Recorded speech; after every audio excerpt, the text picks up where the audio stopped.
Joan. Thank you, Rabbi Bergman. So about a month ago, I was in my car and I was waiting to pick up my curbside grocery order. A knock on my window startled me.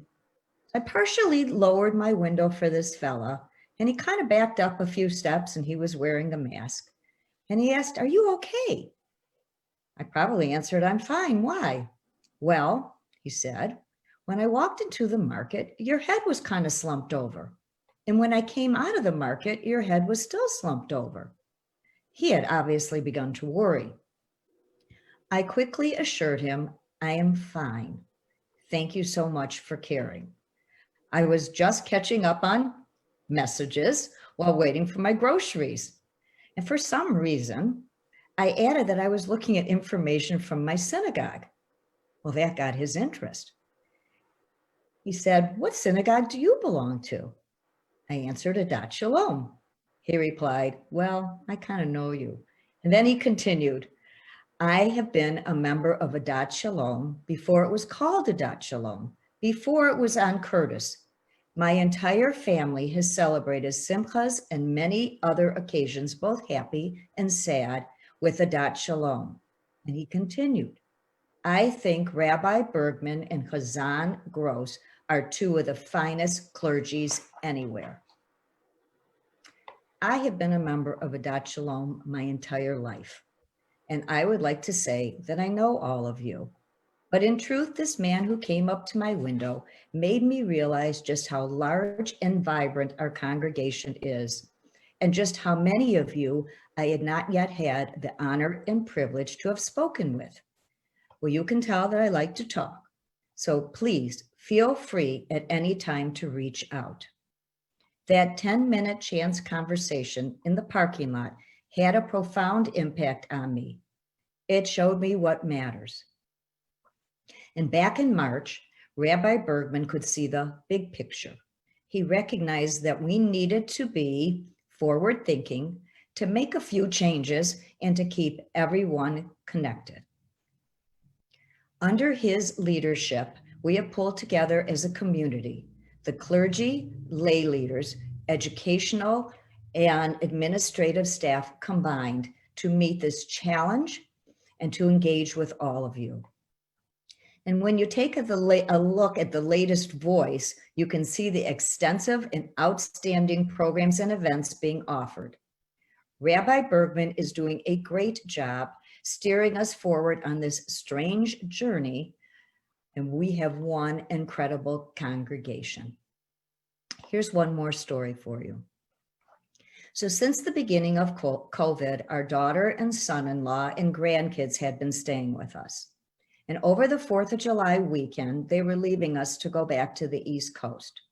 So on July 2nd, my daughter and grandkids hopped into their car and my husband, Bob, and I in ours. Bob drove around 3 or 4 hours and then he asked me, "Are you ready to take over?" So I jumped into the driver's seat just as we were entering Pennsylvania while Bob took his rest. Well, I'm not sure if any of you have experienced Pennsylvania's roads. They are definitely in better shape than Michigan's, and they're very lush and they're scenic and they're mostly 2 lanes. And after the flat Ohio roads, they do start off okay, but all of a sudden you're on a curve and you're going to the right and you're going to the left and you're going up the hills and you're going down the hills. It's very unpredictable. You cross over these long bridges spanning deep valleys. So after a bit, I was driving down a hill and straight in front of me is this mountain. Literally, I am driving towards this mountain and I couldn't see where the road was going.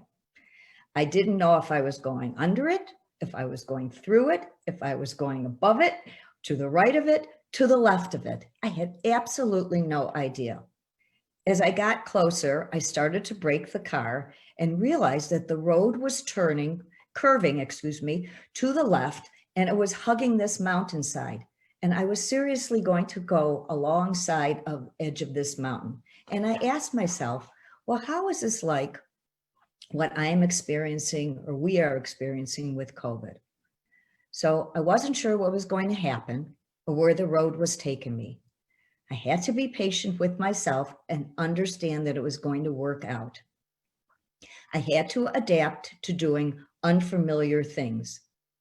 And even though everything we're doing and we've been doing since March is new, we've learned how to adapt. We've learned how to overcome some unique situations, including not being able to be in the synagogue. And now we're experiencing our holidays on Zoom, which is going great. Thank you, everyone. Friends, at the end of the day, we want to continue to be the same synagogue, a thriving synagogue.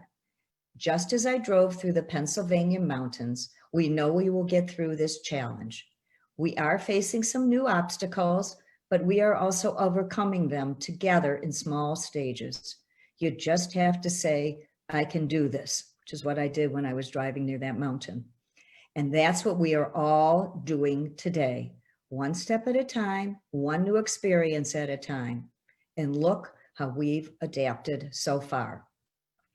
So as we navigate uncharted territory, I want you to know that our synagogue is here for you. I know some of you have been experiencing the pandemic alone. In fact, a few weeks ago, when I came into the synagogue to give blood for our blood drive, I had a short conversation with a young woman who expressed this was the first time that she had been surrounded by people since the beginning of COVID. She lives alone, and for her first outing, she came to donate and to feel the comfort of the others from our congregation. So yes, it's been tough and at times stressful, but even if there's a big mountain ahead of us and a winding, curving road, you are not alone. We are not alone. We are in this together. Adat Shalom is here to boost your spirits, to connect you with one another, and to inspire you. Shabbat Shalom, Lashana Tova, and thank you. Joan, thank you. That was absolutely beautiful. I'm just, we are all very inspired by your leadership.